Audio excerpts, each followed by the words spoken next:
প্রশ্ন, আপনি যখন বিচার করেছিলেন আপনাকে বেশ কিছু মানুষ ভগবানের চোখে দেখতেন। আপনি যখন বিচারকের থেকে যখন আপনি পদত্যাগ করে বিজেপি জয়েন করলেন, অনেকে খারাপ চোখে দেখছে, এটা কেন ঘটছে? সেটা তাদের মন, এটা তার উপর, সেই মনের উপর তো আমার কোনো নিয়ন্ত্রণ নেই।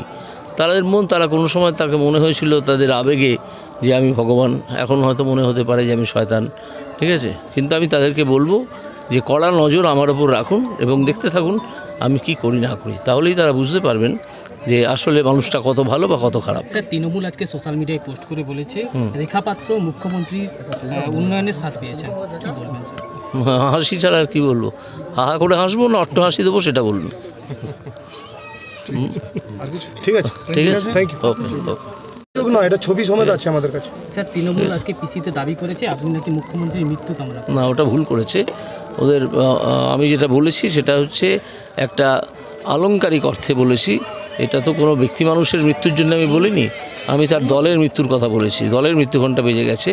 হ্যাঁ, কথাটা বলায় একটা ফাঁক ছিল, কিন্তু সেটা আমি আশা করেছিলাম যে যার দলের প্রধান পদ্য লেখেন এপাং ওপাং ঝপাং, তিনি আশা করি বুঝবেন, বা তার দলের হাফ মূর্খ যারা, হাফ পণ্ডিত হাফ মূর্খ, তারা কিছুটা বুঝবেন যে এটা একটা আলংকারিক প্রয়োগ। এটা কোনো ব্যক্তি মানুষের মৃত্যুর জন্যে বলা আদৌ নয়।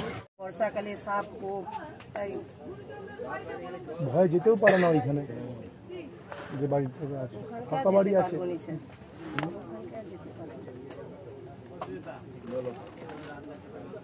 মানে বিজয়দা পাঁচিলের মতো করে এই দিকটা রক্ষা করত, সুতরাং ওকে সরাতে পারলে এখানে বাচ্চার দখলটা পুরোটা দেওয়া যাবে। সেই কারণেই সাহসী ছিল, কিন্তু এমন নয় যে একেবারে সেগুলো মানে আমাদের ভালো কর্মী ছিল, সংগঠনটা এত দক্ষ ছিল যে 7-8টা বুথের পুরো সারাক্ষণ মিটিং মিছিল সব সময় করত। তো যাই হোক, ওটা তো স্টুডেন্টরা একজনকে চাকরি করে দিয়েছে বিধানসভাতে, একজন বড় ছেলে একজন শিক্ষিত, ছোট ছেলেটা তো কিছু পড়াশোনা নেই। তো ওটাই রিপোর্ট ছিল, একটা মিস্টেক হয়ে গেছে। ছোটো ছেলেকে যদি চাকরিটা দিয়ে দিতাম বিধানসভাতে, ওটা বেটার হতো। বড়ো ছেলে যাবো না, সব আপডেট আছে। 2 তারিখে ডেট আছে। পাবেন পাকা বাড়ি 2তলা 2.5 পাকা বাড়ি আছে, পাকা বাড়ি 2.5 আছে। সেটা যদি একমাত্র ছেড়ে করে দেয় ছাড়বে না, ওটাই তো বিষয় না। এখন কি করে ধরা পড়ে গেল? সরজমিন কাছে পেয়েছি, একটু মনের কথাটা খুলে দিয়েছে। ঝড় ঝাপটা হলে ওই যে আমার নাতি একজন আছে, ভাবি যে কোথাও মানে তাদের বাড়িতে চলে যাব, তা তবুও কষ্ট করে থাকি। কিছু টাকা পয়সা পেলে আপনি এটাকে পাকা করতে পারেন, যদি একটু সহযোগিতা করেন। ঠিক আছে, আমার মনে থাকবে।